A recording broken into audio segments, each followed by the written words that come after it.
నమస్తే. Welcome to our channel. నేను Siri. AP PCC chief YS Sharmila గారైతే కొన్ని వ్యాఖ్యలు చేశారు.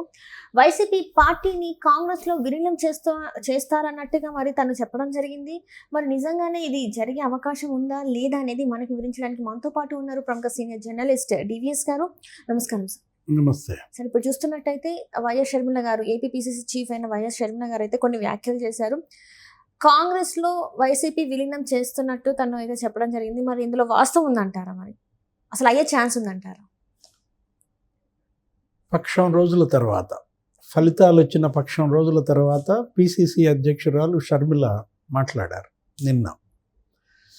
షర్మిల లెగ్ మహిమ. ఎక్కడ లెగ్ పెడితే అక్కడ అధికార పార్టీ ఇంటికే. మనం చూసాం.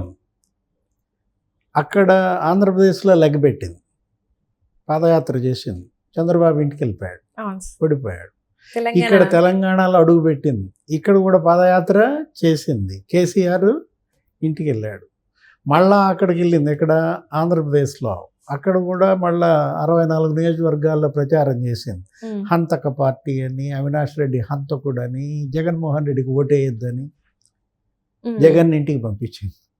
అంటే షర్మిల ప్రచారం, షర్మిల రాజకీయం, షర్మిలకి ఉపయోగపడకపోయినా కుర్చీ కూలేయటానికి ఉపయోగపడింది. ఏది ముఖ్యమంత్రి పీఠం దించేయడానికి మాత్రం ఉపయోగపడింది. షర్మిలను తీసుకెళ్ళి మనం రాహుల్ గాంధీ దేశంలో కనుక పాదయాత్ర చేపిస్తే మోడీ ఇంటికి వెళ్ళిపోతాడా?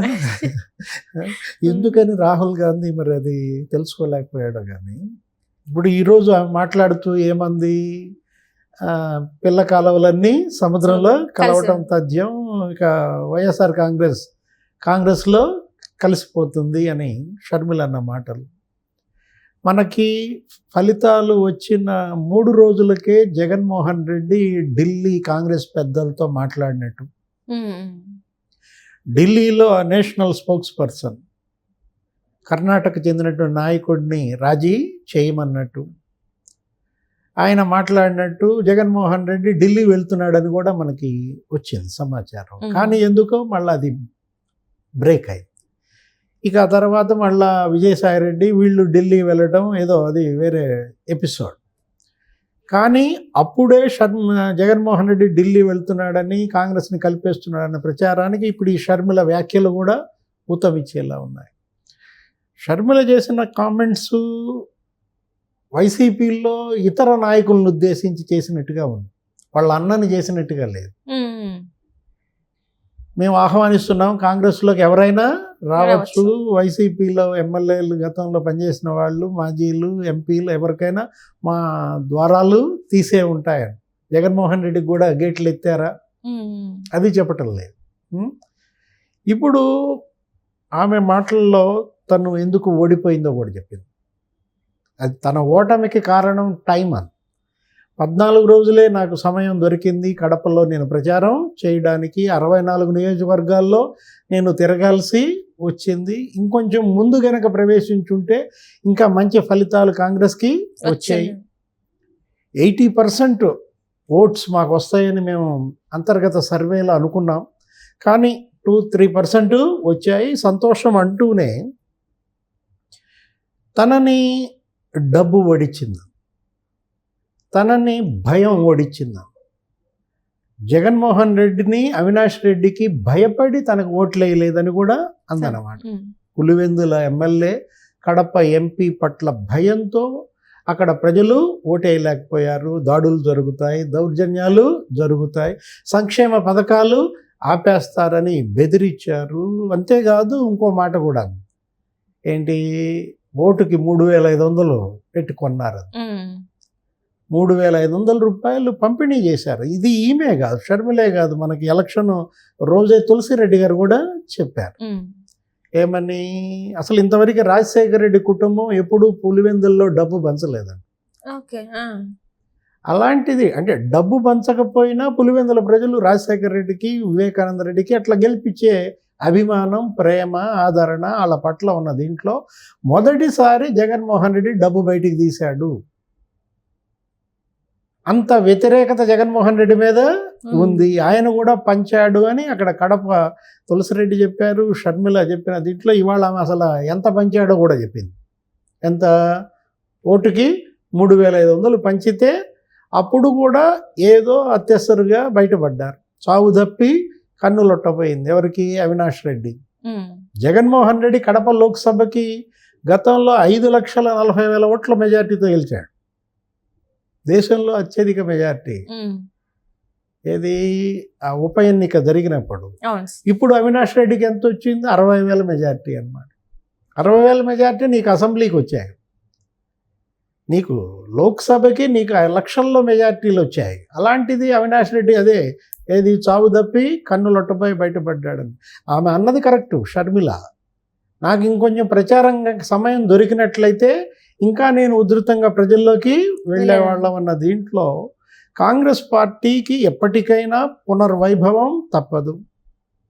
ఆంధ్రప్రదేశ్లో పునరుత్తేజమే లక్ష్యంగా తను పనిచేస్తాను, పార్టీని పని చేయిస్తానంటూ నిన్న ఆమె ఢిల్లీ వెళ్ళారు. అక్కడ రాహుల్ని, సోనియాని, ప్రియాంకని కలిశారు. ఈ జరిగిన ఎన్నికల ఫలితాల వివరాలని, పర్సంటేజ్ గురించి చర్చించుంటారు. నెక్స్ట్ ఖర్గేను కూడా ఆమె కలిశారు. ఇలాంటి పరిస్థితుల్లో వాట్ నెక్స్ట్? ఆంధ్రప్రదేశ్లో కాంగ్రెస్ని ఆమె మళ్ళా ఎలా పునరుజ్జీవింపజేస్తోంది? వైసీపీలో ఎంతమంది ఉంటారు? 11 మంది ఎమ్మెల్యేల్లో ఎవరు ఎటు దూకుతారు? ఇవాళ జగన్మోహన్ రెడ్డి అక్కడ విస్తృత స్థాయి సమావేశం నిర్వహించారు. ఓడిపోయిన ఎమ్మెల్యేలు, ఎంపీలు, గెలిచిన వాళ్ళతో జగన్మోహన్ రెడ్డి తాడేపల్లి ప్యాలెస్లో జరిపినటువంటి ఈరోజు సమావేశంలో ఆయన మాటలు ఎలా ఉన్నాయి? ఏమీ ఆయనలో పశ్చాత్తాపం లేదు, ఆయనలో అంతర్మథనం ఏమీ కనపడలేదు, బ్యాక్ లుక్ కనిపించలేదు. అదే పాత పద్ధతే. ప్రతి ఇంట్లో మంచి చేశాను కానీ ఈ ఫలితం వచ్చింది, 2,70,000 కోట్లు బటన్లు నొక్కి వేశాను, ఈ ఫలితం వచ్చింది, శకుని పాచికలని, ఈవీఎంలని అతను అన్న మాటలు అన్నమాట. అంటే ప్రజా తీర్పును అవమానించేలా మాట్లాడుతున్నాడు తప్ప ఆయనకు ఆయన ఇప్పటికి కూడా ఆలోచించుకోవట్లేదు. పోలవరం కట్టలేదు కాబట్టి ఓడిపోయాను, అమరావతి నాశనం చేశాను కాబట్టి ఓడిపోయాను, రోడ్లన్నీ గుంతలుగా చేశాను కాబట్టి ఓడిపోయాను. ల్యాండ్ టైటిలింగ్ యాక్ట్ ఒకటి తీసుకొచ్చి దానివల్ల ఎంతమంది ప్రజలు, రైతులు ఇబ్బంది పడ్డారు, అవన్నీ కూడా ఏవి గుర్తు రావట్లేదు. పాస్ పుస్తకాల మీద రైతుల ఫోటో బదులు నా ఫోటో వేసాను, పొలాల్లో సర్వే రాళ్ల మీద నా ఫోటోలు వేయించాను, నా ఫోటోల పిచ్చే నన్ను ఓడించింది, జగన్ బొమ్మే జగన్ ఓడించింది అనేది తెలుసుకోలేని పరిస్థితి అన్నమాట. అంటే 15 రోజులైనా జగన్మోహన్ రెడ్డి కళ్ళు విచ్చుకోలేదు, పొరలు కమ్మిన కళ్ళు ఇంకా తెరుచుకోలేదన్నమాట. ఆయన మాటలు అలా ఉన్నాయి. శకుని పాచికలు అంటే ఇదే శకుని పాచికలు జగన్మోహన్ రెడ్డికి గతంలో ఇదే ఈవీఎంలో 5 లక్షల ఓట్ల మెజార్టీ ఇచ్చాయి. ఇప్పుడు 60,000కి ఆయన మెజార్టీ పడిపోయింది. నీకు 5 లక్షల మెజార్టీ వస్తే ఈవీఎంలు బెస్టా? అదే విశాఖపట్నంలో భరత్కి 5 లక్షల మెజార్టీ వస్తే ఈవీఎంలు వరస్టా? తప్పుగా వర్కింగ్ చేస్తున్నాయి. పోయిన ఎన్నికల్లో నీకు పులివెందుల అసెంబ్లీకి 90,000 మెజార్టీ వస్తే ఈవీఎంలు ఓకేనా? ఇప్పుడు మంగళగిరిలో లోకేష్కి 90,000 మెజార్టీ వస్తే ఈవీఎంలు ఓకే కాదా? అంటే నీ చేతగానితనం, నీ అసమర్థత, నీ పట్ల తీవ్ర వ్యతిరేకత, నీ అవినీతి కుంభకోణాలు నీ ఓటమికి ప్రధాన కారణాలు. షర్మిల అదే అంది, ఏమని?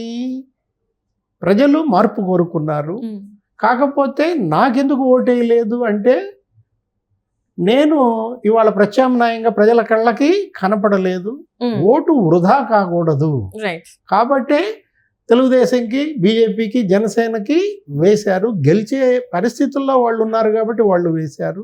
జగన్మోహన్ రెడ్డి తప్పులే జగన్మోహన్ రెడ్డిని ఓడించాయి అని చక్కటి విశ్లేషణ చేసింది షర్మిల. షర్మిలకు ఉన్నటువంటి అవగాహన, రాజకీయ పరిణతి జగన్మోహన్ రెడ్డిలో లేకపోవటమే ట్రాజడీ.